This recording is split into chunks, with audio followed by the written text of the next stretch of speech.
Huku ambako tuna wanasiasa uchwala, wala rushwa, mafisadi, wanaotaka kuonekana wa maana, ndio waandishi wa habari wamejaa pale. Kila siku front page, mwanasiasa analeta hela kiasi gani huyo? Hello, ebana mambo vipi mwana universe? Ebana mambo vipi Tanzania? Naitwa Mr. Mzawa wa Mzawa Media. Leo nimekuletea taarifa. Hii ni kuhusiana na kila ambacho amekizungumza Christian Paul Makonda. Kuna vitu amezungumza vya msingi sana. Hii ni kuhusiana na waandishi wa habari katika idara hii. Amezungumza vitu vingi. Hivi ni kuhusiana na wanahabari kuwa wanashadadia mambo yasiyokuwa na faida kwenye taifa. Amezungumza kuna baadhi ya waandishi wa habari kwamba wanaenda kuwasikiliza wanasiasa uchwala badala ya kuripoti taarifa za nchi, kwa mfano utalii na mambo mengine yanayoleta faida katika nchi hii.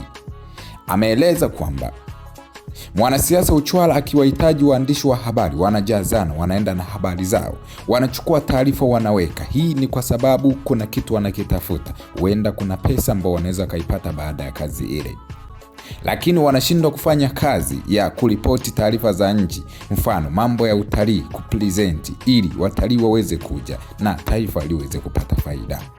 Ameyaeleza Christian Paul Makonda kwamba wanahabari wa aina ile ni ngumu sana kutoboa, wataishia kuendelea tu na habari zao, na hata wakiumwa watapelekewa michango. Amewataka waandishi wa habari wote wajihusishe kwenye mambo ambayo yana faida kuliko kujikita kwa wanasiasa uchwala. Kutokana na hiki ambacho amekizungumza Christian Paul Makonda, amewataka waandishi wa habari wote wajue wanachotakiwa kukifanya. Haya yote yamezungumzwa na waziri huyu baada ya kuona waandishi wa habari wengi wanashindwa kuripoti taarifa ambazo zinaleta tija katika taifa la Tanzania.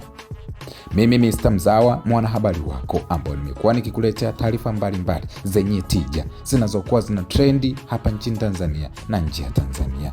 Nimekuletea klipu hii uweze kusikiza kwa makini kutokana na kila ambacho kimezungumzwa na Christian Paul Makonda. Lakini kama hauja subscribe katika channel hii, naomba nikualike uweze kusubscribe ili siku nyingine tukileta habari njema kama hizi ziweze kukufikia kwa haraka zaidi. Asante sana. Naitwa Mr. Mzawa wa Mzawa Media.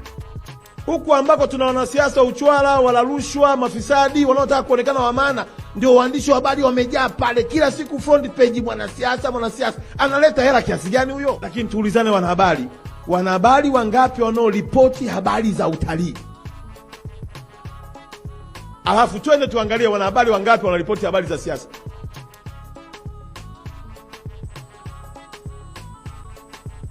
Ukienda hapo utakuta kule kwenye hela nyingi hakuna ripota, hakuna story. Huku ambako tuna wanasiasa uchwala, wala rushwa, mafisadi, wanaotaka kuonekana wa maana, ndio waandishi wa habari wamejaa pale. Kila siku front page, mwanasiasa analeta hela kiasi gani huyo? Lakini kwa nini tunampa hiyo front page? Kwa sababu kuna kahela fulani tuko kwenye kamtandao kakupewa posho. Na for your information, ngoja niwaambie kitu kimoja. Ukimpigania muovu, haki ya Mungu wallahi na kwa pia hata wanao hawatatoboa. Utaishia kwa mwandishi wa habari, na ukiumwa utaomba mchango. Yaani huna hata saving, mpaka unapoumwa unaomba mchango. Kakangu mimi nakumbuka hapa kuna kipindi tulikutana wapi pale Mnazi Moja. Tunahangaika kupambania namna kumstiri mwanahabari nguli. Tunachangishana. Kuna nguli anambia bana ana hali mbaya sana, inabidi tumpeke matibabu. Sisi tuendelea kuchangishana lini? Yaani mpaka lini tuachangishana? Kwa mimi nimeomba kama ndugu yenu, na wengine mimi ni mdogo wenu,